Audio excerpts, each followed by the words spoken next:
নমস্কার। WBPSC miscellaneous recruitment 2026-এর সম্পূর্ণ guide নিয়ে আমরা হাজির। চলুন একেবারে সহজ করে সবটা বুঝে নেওয়া যাক। WBPSC মিসলেনিয়াস পরীক্ষা নিয়ে পরিষ্কার তথ্য পাওয়াটা মাঝে মাঝে বেশ কঠিন হয়ে যায়, তাই না? অনেক জায়গায় তথ্যগুলো কেমন যেন ছড়ানো ছিটানো থাকে। তো সেই সমস্যার সমাধান করতেই আজকের এই আলোচনা, যেখানে সব জরুরি তথ্য এক জায়গায় পাওয়া যাবে। চিন্তার কোনো কারণ নেই, কারণ আমরা সরাসরি অফিসিয়াল নোটিফিকেশন মানে অ্যাডভার্টিজমেন্ট নম্বর 13/22/24 যেটা 25শে এপ্রিল 2024-এ বেরিয়েছে, সেখান থেকেই সব তথ্য দিচ্ছি, একদম সলিড কাজের কথা। তো 2024-এর এই নোটিফিকেশনটা এসে গেছে, আর সরকারি চাকরির জন্য যারা প্রস্তুতি নিচ্ছেন তাদের জন্য এটা যে কি বিশাল একটা সুযোগ, চলুন সেটা নিয়ে এবার বিস্তারিতভাবে কথা বলা যাক। আচ্ছা, এই মিসেলেনিয়াস সার্ভিসেস পরীক্ষাটা আসলে কি? দেখুন, এটা শুধু একটা পরীক্ষা নয়, এটা পশ্চিমবঙ্গ সরকারের গ্রুপ এ, বি, সি এমনকি ডি পদেও যোগ দেওয়ার একটা দারুণ সুযোগ। ডিজাস্টার ম্যানেজমেন্ট অফিসার থেকে শুরু করে রেভিনিউ ইন্সপেক্টরের মতো বিভিন্ন গুরুত্বপূর্ণ পদে নিয়োগ হয় এর মাধ্যমে। সোজা কথায়, জনসেবার জগতে ঢোকার এটা একটা বড় দরজা। ঠিক আছে, সুযোগের কথা তো হলো, কিন্তু প্রথম আর সবচেয়ে জরুরি প্রশ্নটা হলো, কারা এই পরীক্ষার জন্য আবেদন করতে পারবেন? মানে এর যোগ্যতার মানদণ্ড বা এসেনশিয়াল ক্রাইটেরিয়া কি আছে? চলুন সেটা জেনে নিই। দেখুন, এই শর্তগুলো কিন্তু নন নেগোশিয়েবল, মানে এগুলো পূরণ করতেই হবে। আর সবথেকে গুরুত্বপূর্ণ বিষয় হলো আবেদনের শেষ তারিখ, অর্থাৎ 21শে মে 2026-এর মধ্যেই কিন্তু এই যোগ্যতাগুলো থাকতে হবে। তো মূল শর্তগুলো কি? দেখুন, 3টে প্রধান জিনিস দেখতে হবে।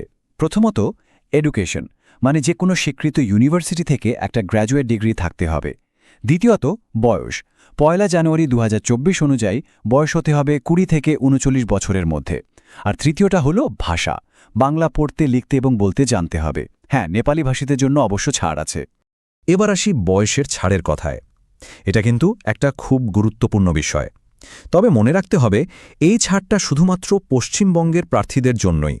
যেমন ধরুন, SC ST ক্যান্ডিডেটরা 5 বছরের ছাড় পাবেন, মানে 44 বছর বয়স পর্যন্ত আবেদন করতে পারবেন। OBC নন ক্রিমি লেয়ারদের জন্য ছাড়টা 3 বছরের, মানে 42 বছর পর্যন্ত। আর বিশেষভাবে সক্ষম বা PWD প্রার্থীদের জন্য ছাড়টা আরও বেশি, 45 বছর পর্যন্ত। যোগ্যতা মিলে গেলে তো আর দেরি করা যাবে না, এরপরই আসছে আবেদনের পালা।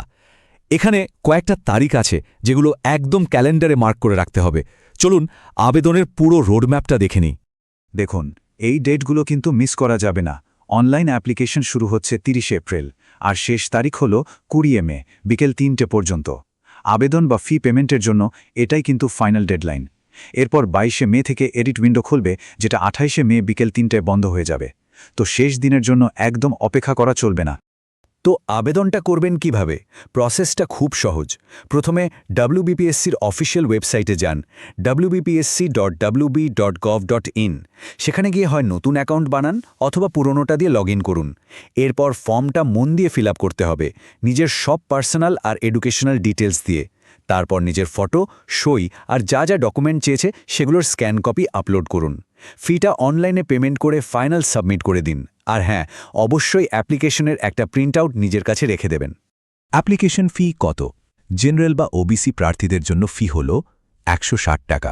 তবে একটা ভালো খবর আছে, পশ্চিমবঙ্গের SC ST এবং PWBD ক্যান্ডিডেটসদের কিন্তু কোনো ফি দিতে হবে না, তাদের জন্য এটা সম্পূর্ণ ফ্রি। বেশ, আবেদন তো হয়ে গেল। এরপর কি? এরপরই তো আসল লড়াই শুরু, মানে সিলেকশন প্রসেস। এটা কিন্তু একটা 3 স্তরীয় প্রক্রিয়া। চলুন দেখি 3টি ধাপ কি।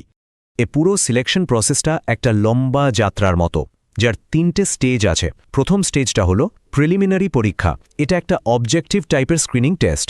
এখান থেকে পাশ করলে যেতে হবে দ্বিতীয় স্টেজে, মানে ফাইনাল বা মেইনস পরীক্ষা, যেটা হবে লিখিত।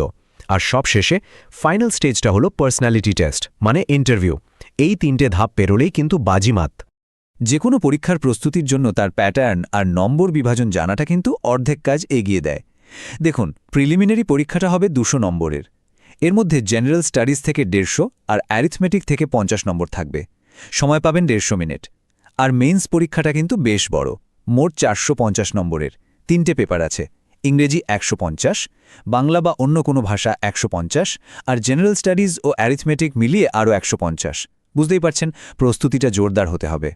এতগুলো ধাপ, এত কঠিন পরীক্ষা, এই সব কিছুর পর কি পাওয়া যাবে?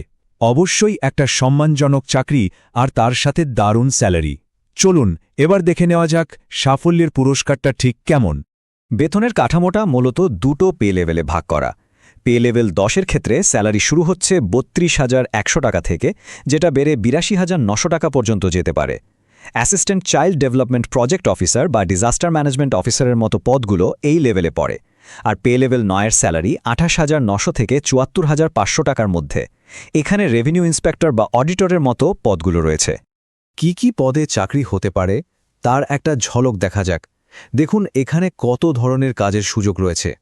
Assistant child development project officer থেকে শুরু করে disaster management officer, block youth officer, welfare officer, revenue inspector, মানে কাজের পরিধিটা কিন্তু অনেক বড় আর বৈচিত্র্যময়। তাহলে পুরো ছবিটা এখন পরিষ্কার। পরীক্ষার খুঁটিনাটি থেকে শুরু করে বেতন পর্যন্ত সবটাই আলোচনা করা হলো। এখন প্রশ্ন একটাই, পশ্চিমবঙ্গের জনসেবায় নিজেকে যুক্ত করার এই বড় চ্যালেঞ্জটা নেওয়ার জন্য কে কতটা